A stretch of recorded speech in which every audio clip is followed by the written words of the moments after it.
반갑습니다. 세롬입니다. 오늘은 르노의 저력을 보여주는 새로운 하이브리드 SUV 르노 그랑 콜레오스에 대해서 자세히 알려드리겠습니다. 4년 만에 신차라는 르노의 신제품 그랑 콜레오스가 드디어 출시를 알렸습니다. 처음 공개된 직후부터 부정적인 이슈로 몸살을 좀 앓긴 했죠. 그만큼 기대하는 사람이 많았다는 반응이 아니었을까요? 물론 기존 QM6도 제 역할을 훌륭하게 했지만 이 또한 출시된 지 오랜 시간이 되어 인기가 예전같지 않은 상황에서 분위기를 뒤집을 신제품이 필요했고 그랑 콜레오스가 특명을 맡게 된 것입니다. 지난 부산 모빌리티 쇼에서 처음 공개되어 차량의 내부 모두가 공개됐으니 르노가 국내에 선보이는 첫 번째 하이브리드인 만큼 주행 감각이 어떨지에 대한 관심이 대단히 높은 상황입니다. 드디어 미디어 시승회가 개최되어 지난 28일 르노의 핵심 기지가 위치한 부산으로 향했습니다. 이번 시승회는 부산을 출발해 거제와 통영 일대를 달리는 170km 정도의 코스가 주어졌습니다. 익숙한 차라면 지루할 수도 있겠지만 완전히 처음 접하는 모델이다 보니 오히려 이 정도 시간으로 차량에 대해 다 파악할 수 있을까 하는 걱정이 앞섰었죠. 하지만 일단 부딪힐 마음으로 시동을 걸고 도로로 났습니다. 첫 번째로 독특한 변속 방식이 눈에 들어옵니다. 외관상으로는 일반적인 내부 타입의 변속기처럼 생겼지만 기계식이 아닌 전자식 변속이 적용되어 조작 방법이 다릅니다. 기존에는 원하는 기어 단까지 끌어내려 변속하는 방식이었지만 그랑 콜레오스는 주차 상태에서 기어 레벨을 아래로 한번 내리면 중립 M으로 또 한번 내리면 주행 뒤로 바뀌는 방식입니다. 익숙해지면 괜찮겠지만 그 전까지는 항상 계기판에 표시되는 기어 위치를 정확하게 확인하고 주행해야 차량이 뒤로 밀리는 사고를 막을 수 있겠습니다. 물론 오토홀드 기능으로 사고를 예방할 수 있는데 가다쓰다를 반복하는 정체가 많은 구간에서는 조금 불편할 수도 있어서 어느 쪽을 선택하기가 참 애매합니다. 여기에 변속 레버를 좌우로 젖히면 회생 제동 기능의 단계를 조절할 수 있는데 약함은 회생 제동이 거의 안 걸리는 수준이고 강함은 꽤 강한 엔진 브레이크 수준으로 느껴지지만 회생 제동이 갑자기 걸리는 것이 아닌 페달을 뗀 이후 서서히 제동력이 올라오는 세팅에서 탑승자들이 멀미하는 일을 크게 줄여들 듯 합니다. 이런 변경이 번거롭다면 자동 모드를 선택하는 방법도 있습니다. 교통량이 줄어들기 시작해 조금씩 속도를 높이기 시작합니다. 예상했던 것보다 훨씬 부드럽고 매끄러운 주행감을 보여주는데 이게 단순히 변속 시스템을 잘 다듬어서가 아니라 변속 횟수가 훨씬 적기 때문이었습니다. 그랑 콜레오스 이테크 하이브리드 1.5 가솔린 터보 엔진에 하이브리드 시스템을 조합했는데 여기에 멀티모드 오토 변속기라는 것을 결합했습니다. 이 변속기는 총 3단으로 구성되어 있습니다. 고작 이 정도 단수만으로 전속도 영역을 다 커버 수 있을지 의구심이 드는 것이 사실 일반적인 내연기관 모델의 경우 경차 정도나 4단 자동 변속기가 탑재되고 대부분 최소 6단 이상, 많게는 10단에 되는 자동 변속기를 사용하기 때문입니다. 그랑 콜레오스도 1.5 가솔린 터보 엔진에 100kW의 구동 모터, 60kW의 스타트 모터까지 두 개의 모터를 결합해 245마력이나 되는 최고 출력을 내니 더 많은 기아 단수가 필요하지 않았을까요? 겨우 3단밖에 안 되는 기아로 가속부터 고속에서의 항속까지 모든 부분을 소화해내고 있습니다. 얼마나 대단하지 않습니까? 이 부분에 대해 르노 코리아 개발진들은 기존 자동 변속기와는 다르게 운전 상황에 맞춰서 엔진과 모터가 자유롭게 전환하며 개입하기 때문에 3단밖에 안 되는 단수만으로도 충분히 전 영역을 커버할 수 있다고 설명했습니다. 기아 단수가 3단밖에 안 된다고 파워가 부족하거나 하는 느낌은 전혀 없습니다. 시승 중 오르막 와인딩 코스를 만나 스포츠 모드로 바꾸고 공격적으로 달리면요 엔진과 전기 모터가 함께 힘을 가하고 거대한 차체가 거침없이 내달리는 모습을 볼 수 있습니다. 고속도로 항속 주행 및 추월 주행 등 일상적인 주행에서는 굳이 스포츠 모드까지 사용하지 않아도 에코나 컴포트 모드만으로 충분히 소화할 수 있고요. 넉넉한 파워를 보여줍니다.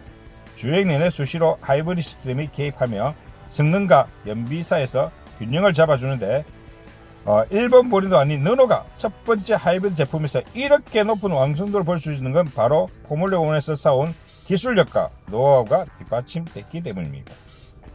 주행 모드는 에코와 컴포트, 스포츠와 AI, 스노까지 총 5개 중 선택할 수 있습니다. 출력 특성에서의 변화와 함께 스티링 힐도 무게감이 달라져 가벼운 조항으로 편하게 운전할지 아니면 묵직한 감각으로 안정적인 주행할지를 선택할 수 있습니다. 에코나 컴포트 스포츠는 다른 차에서도 흔히 볼 수 있는 기능이라 설명이 필요 없지만 AI는 처음 보는 것인데 이는 소비자의 운전 형태를 분석 후 모드를 자동으로 전환해주는 모드라고 합니다. 즉 잠깐의 시승으로는 기능을 파악하기가 좀 어려운 점이 있는데 구매 후 일정 이상 주행한 후에나 원활하게 이용할 수 있는 기능이라는 것을 알아주시길 바랍니다. 주행 보조 및 안전 기능도 신제품답게 다양하게 탑재되어 있습니다. 우선 어댑티브 크루즈 컨트롤과 차선 중앙 유지를 합친 액티브 드라이브 어시스트가 적용되는데요. 차선 유지 보조만을 개별적으로 작동시키지는 못한다고, 또한 표지판 인식률을 높여 도로의 제한 속도보다 높으면 경고음을 보내는 기능도 있습니다. 이 기능이 불편해 한번 끊었더라도 매번 시동을 걸 때마다 초기화된다는 점은 아쉬운 부분이에요. 이 밖에도 각종 충돌 방지 기능과 긴급 제동 보조, 회피, 조향 보조, 후방 긴급 제동 보조 등 다양한 안전 기능도 있고, 아직 운전이 익숙지 않은 사람을 위한 풀 오토 파킹과 어라운드 뷰 기능도 갖춰져 있습니다. 이 기능들은 차량 내부의 설정 메뉴가 아닌 별도의 운전자 보조 메뉴에 들어가서 기능 설정이 가능하다는 점은 참고하시길 바랍니다. 도로도 한적해지고 운전할 여유가 생기니 다음으로 눈에 드는 건 역시 인포테인먼트 시스템입니다. 그라콜렛의 오픈할 파노라마 스크린은 운전석의 디지털 계기판, 중앙의 인포테인먼트 스크린, 그리고 동승자를 위한 조수석 스크린까지 총 3개의 12.3인치 스크린으로 구성되어 있습니다. 이 시스템에서 가장 인상적인 부분은 각 스크린이 독립적이면서도 상호 연계가 가능하다는 점입니다. 대표적으로 컨텐츠를 다른 스크린으로 보낼 수 있다는 점인데, 중앙 스크린에 띄워놓은 내비게이션을 3개의 손가락을 사용해 운전석으로 당기면 계기판 화면에 내비게이션이 표시됩니다. 음악이나 동영상 등 엔터테인먼트 콘텐츠의 경우에는 중앙 스크린과 조수석 스크린에 간에 주고받는 것이 가능한데, 마찬가지로 세 손가락을 이용해 작동합니다. 콘텐츠 재생의 경우 독립적으로 작동이 가능하고요. 이를 위해 차량에 블루투스 헤드셋을 연결할 수 있게 해 조수석 스크린에서 개별적으로 콘텐츠를 재생해 감상할 수 있습니다. 이를 이용해 유튜브를 비롯해 다양한 OTT 서비스나 음악 스트리밍 서비스를 이용할 수 있고, 인터넷 사용을 위한 웨일 브라우저도 탑재되어 SNS나 정보 및 뉴스 검색도 가능합니다. 물론 이러한 동영상들의 콘텐츠 재생이 운전자 주의를 흐트리는 것이 아니냐는 걱정도 될 수 있겠지만, 걱정이 필요 없는 건 운전석에서는 조수석 화면이 보이지 않도록 코팅 처리가 되어 있기 때문입니다. 흔히 노트북이나 스마트폰 주변에서 화면을 보지 못하도록 사생활 방지 코팅이라는 것을 하는 경우가 있잖아요. 그랑콜렛에도 같은 방식의 코팅 처리로 운전자의 시선에는 화면을 볼 수 없게 했습니다.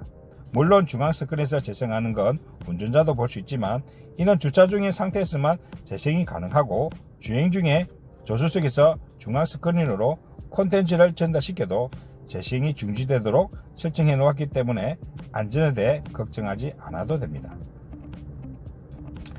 최근에 신제품들에서 빼놓을 수 없는 건 이러한 편의 기능들의 실행을 편리하게 돕는 음성 명령 기능이 있습니다. 이번 그랑콜렛에서는 누구 오토를 탑재했는데, 개인적으로 AI 스피커를 통해 집에서도 사용하던 터라 사용 방법이 불편하지 않았습니다. 특히 차량의 탑재만큼 안전과 직접적으로 관련된 부분만을 제한, 여러 기능을 시행시킬 수 있는데 대표적으로 공조장치 관련이 있습니다.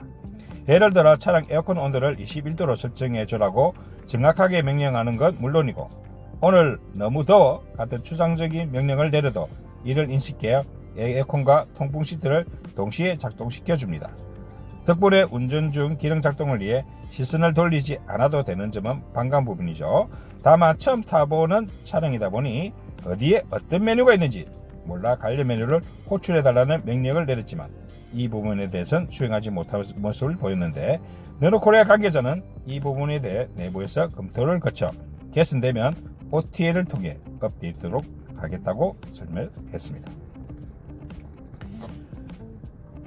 발전을 위해서는 경쟁이 필수입니다. 하지만 지금의 국내 시장은 경쟁이라는 것이 펼쳐지기엔 많이 아쉬운 상황이었는데, 이번 르노의 신제품인 그랑 콜레스를 시승하고 나면요, 앞으로 르노라는 브랜드가 국내 시장에서 다시 경쟁할 수 있을 정도로 덩치를 키우기 위한 첫 번째 발판이 되기에 충분하다는 생각이 들었습니다. 앞으로 매년 예정했던 신차 출시로 라인업을 늘리는 동시에 기존 차량들에 대해서도 적극적인 피드백을 바탕으로 아쉬운 부분을 적극 개선해 나간다면 다시 한번 국내 자동차 시장에서 존재감을 드러내는 브랜드로 성장할 수 있을 것으로 기대됩니다. 자, 오늘의 영상은 르노코리아 그랑 콜레스의 시승에 관련된 영상이었는데요. 자, 누구나 이제는 시승을 통해 가지고 기자들이 지금 시승 다 끝났고 이제 일반인들도 이제 시승할 수 있는 곧 날이 올 거라고 저는 생각합니다. 그러니까 꼭 한번 시승을 해보시고 꼭 선택을 해주시길 바랍니다. 직접 시승을 해보고 이 성차감을 느껴본다면 아마 마음이 바뀔 것이라고 저는 생각합니다. 자, 오늘 영상은 이것으로 마치도록 할게요. 감사합니다.